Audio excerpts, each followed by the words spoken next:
Hi, welcome to the Buckle comic review of 100-page Super Spectacular. This is issue 18, and it's got obviously features Superman, but it's not just Superman because you've got a number of other characters as well. TNT and Dan, characters I'm not particularly familiar with. Atom, not the Atom, but also there is obviously the Atom in here as well, the modern day Atom, Captain Triumph, and the HourMan. And of course you've got a good old imaginary story as well. Well, there's the contents.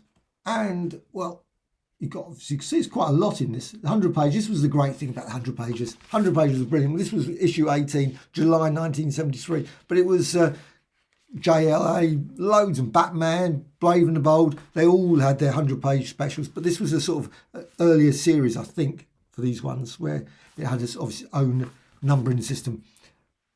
Of course, you've got the covers on the back as well. I love that one. Look at that Superman there. Brilliant. You've got Atom number. And I'm not certain what Atom. It's a very early one. Number 3. I can't make it out. But you've got Crack Comics. Of course, Quality Comics. So, Quality Comics. But this one's a great little story. Superman Goes to War.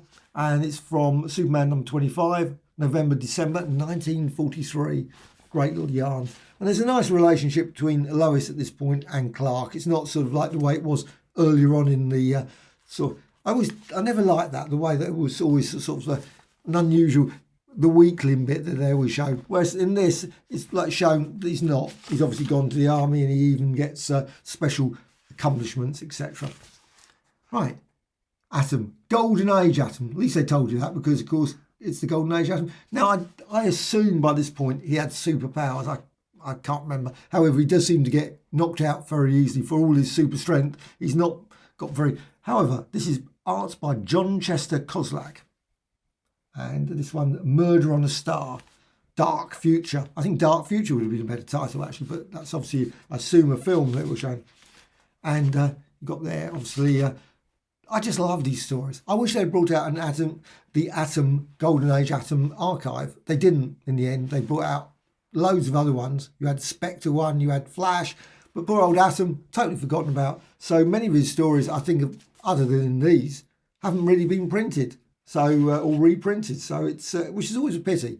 I think these stories are great. Now, of course, he was in the JSA, so there's many a tale in there as well. But still, it's oh no, it was number 8. I wonder, I couldn't make it out, but that was Atom number 8. Obviously, Dr. Light, and it's quite a nice story because he actually ends up getting there's obviously Atom there and Dr. Light. However, you end nicely with the Justice League of America, which is quite just a brief appearance at the end. Justice League, and obviously Snapper Carr, JLL's honorary member, and the Flash there as well. Also, I love that bit as well. There you got the Shadow. So Shadow, come to life. The Shadow stories, I love those ones when they came out. Now this one's another Superman. This one's Superman 97, and that was 1955. So Superboy's last day in Smallville, really. Oh, of course not. But it's always those stories. I thoroughly enjoyed the Superboy stories. Always great. And of course you've got Superman there as well. Always great yarn. And I love, obviously, even the statues there of Superboy. Metal statue of Superboy. How well I remember when I took Lana Lang, of course, all those great characters. I've been thoroughly enjoying the recent series, Superman and Lois. I haven't finished it yet, season 1. In the UK, slightly behind the US, but it's been very, very watchable. It's actually made me appreciate Superman a lot more. Very different, I think, from the comic books, but he's been an excellent Superman. I think really quite. I love the sons as well. Just great. Lois, Lana, all the characters have been really good. Even the granddad, the character, I mean, just great. I love it. It's a good little series.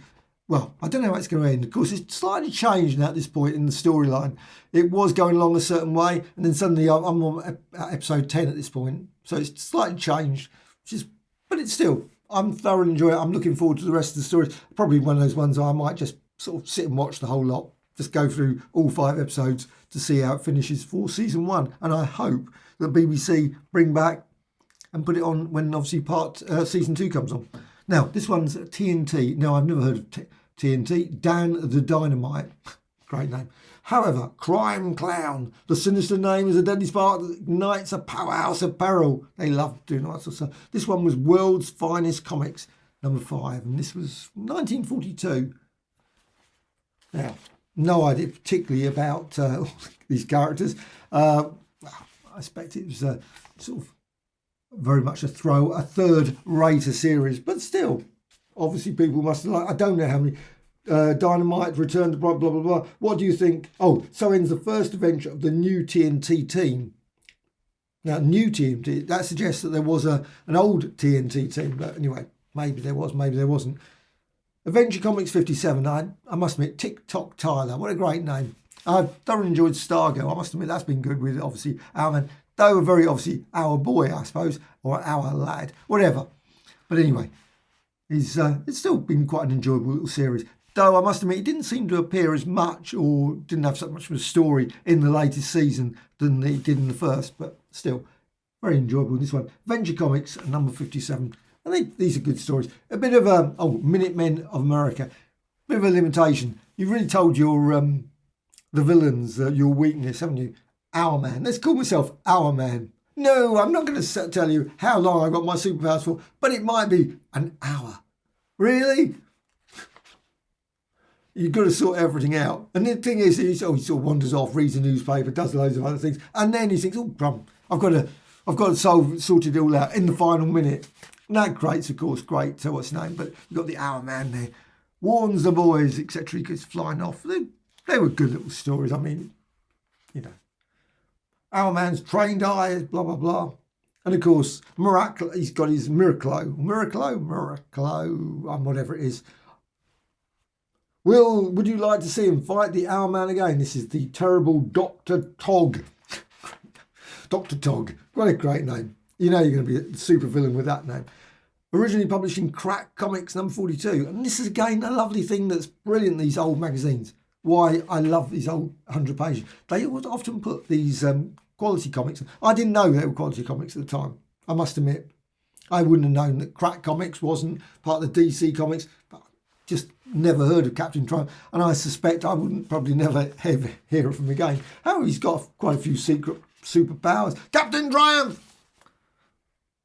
Unfortunately, his costume is not particularly brilliant. He really could have spent a bit of time sorting that out. However, he seems to be quite invulnerable to various things and hurtles headlong into a flaming furnace, as they said there, which is probably not a good idea. Oh, and also he can do lots of other things. He can obviously turn invisible or something. I must admit, not the world's greatest for superheroes, but why not? And this one's a lovely little story, an imaginary tale. I love these imaginary tales. Some people hated them, I'm certain. But at the same time, I always thought Marvel could have done a lot more of those. Obviously, they did later with What If. That was their sort of What If imaginary tales. But they could have done a load of Fantastic Four imaginary tales, Spider-Man imaginary tales, a separate spin-off comic. Maybe not. But it's still a lovely... gave opportunity for a red, obviously, costume there and a blue one as well. Red, kryptonite, etc., etc. The usual sort of split. And great for all the villains as well. An anti-evil Ray. Good story. And of course, you've got Lex, etc. And he turns around and says, wipe out all diseases from the earth. What a nice general. We need him now. Definitely. Lex, where are you at this hour of our greatest need? And all that sort of stuff. However, and of course, you've got Lana and you've got Lois. I don't know how many times they ever had stories with Lois and Lana. You'd think they would have sort of got together. It's still about, and I know it's only a comic book, but it's still, even with the latest series of Superman and Lois, I'm watching that thinking, really, Lana, really, all the characters, you can't notice them, really? Has he got some sort of invisible sort of thing around him that makes him look different to people? Because he's only got a pair of glasses in between him and what's his name? And the way, you think, sorry, even anyway. Because the voice, everything, you'd think that people would turn around and say, you know what, you sound remarkably like Clark. That's weird, isn't it? But anyway, that's the great joy about comic books. It's full of stupid sort of things, and I just love them for it. So, but this one is just great. I love this Superman one, and I wish I'd had more of these old 100 pages. I used to have lots and lots of them, and over the years got rid of them, sadly. But I have still got a fair selection, and I love picking them up and looking. And like I say, even better when they've got the covers on the back.